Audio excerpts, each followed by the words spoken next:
2018-2019.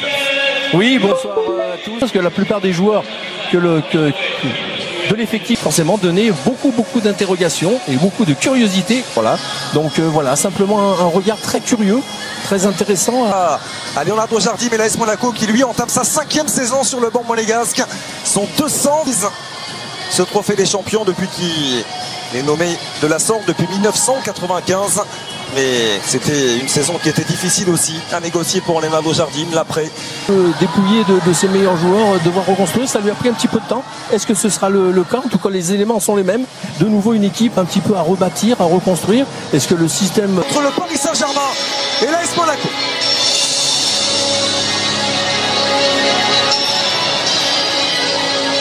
Monégasque, emmené par André Aradji et Diego Benaglio, qui en l'absence de Daniel Soubasi.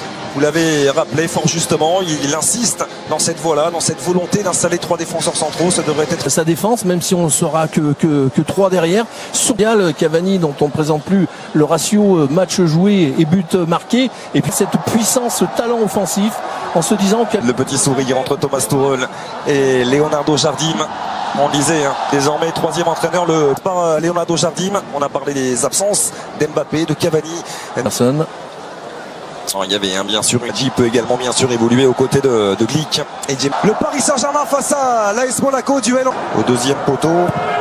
C'est parti pour Tillman, c'était bien frappé. On voit sur les passes, le ballon part normalement, j'allais dire au début, sur les 4-5 premiers ballons. Ou attention, calme, Di Maria. Ça commence effectivement. Pour d'observation, dans l'esprit, oui, il lui a mis un petit coup par derrière qui n'a pas plu à Di Maria qui... Il est absolument égal à lui-même, très joyeux en dehors des séances de travail comme aujourd'hui.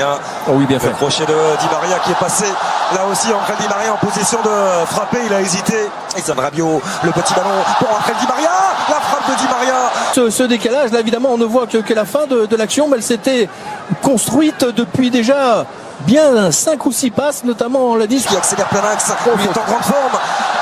Beaucoup c'est récupéré par Di Maria qui va pouvoir frapper Angel Di Maria.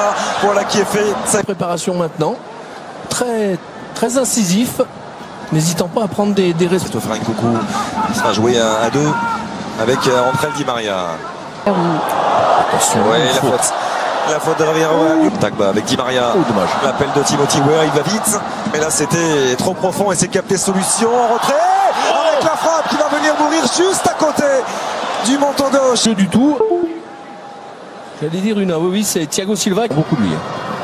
Ronny Lopez, c'était bien frappé Camille Glick. Bon centre pour Di Maria, pied droit. Et l'arrêt de Diego Benaglio, même si le pied gauche, et puis finalement il se retrouve à devoir le frapper droit au premier poteau. Et Di Maria encore une fois qui est parti dans ses œuvres avec Rabiot qui a pu éviter le tac. Elles ont changé pas mal du côté monégasque en termes d'effectifs. Qui peut prolonger la frappe pour penser dans un premier temps. Il a défensif, venir se projeter comme ça dans un couloir, ça il doit adorer donner cette équipe monégasque. Ronny Lopez, premier poteau, c'était bien travaillé, une nouvelle jambe. L'international argentin Rabiot en une touche pour retrouver Di Maria. Thiago Silva aussi. Et coup de sifflet de Monsieur Buquet. Certain qu'il est encore. À droite vers Di Maria, dédoublement apporté dans son dos par Dagba, il va le servir. Dagba en première, attention. Grand Cyr face à Thiago Silva, il va aller le défier. Le sort en retrait. Un petit peu. Différence par Grand Cyr. Dommage. À l'origine. Jardim, voilà, ces combinaisons. Jovetic derrière. De nouveau.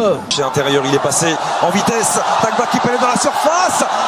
La frappe contrée par Jemerson. Il a voulu frapper ce ballon sur le centre. Nkunku semble lui dire t'aurais pu me la glisser, mais je suis pas sûr qu'il y ait eu autant de. Fin jour, après cette finale de Coupe du Monde remportée par l'équipe de France. On est plus près de 45 000 spectateurs qui font une Ola Norquinhos, prêts à aller s'échauffer. C'est par Monsieur Buquet, le centre en retrait de Ronny Lopez. Et le dégagement, Bernat qui peut profiter à Oulu. C'est bien frappé. Oh, magnifique. Et magnifiquement travaillé. Et ça fait 1-0. Oh, il s'est mis loin, Benaglio, très loin. Ah, trop. Oh oui. Cyr qui va pouvoir faire mal. Le centre en retrait de Samuel Grand Cyr. Oh, ça finit. Prendre. Second poteau. Et Rati qui a pu trouver Joué à 2, ce sera frappé directement par André Di Maria. Bien joué. Une nouvelle fois déposé.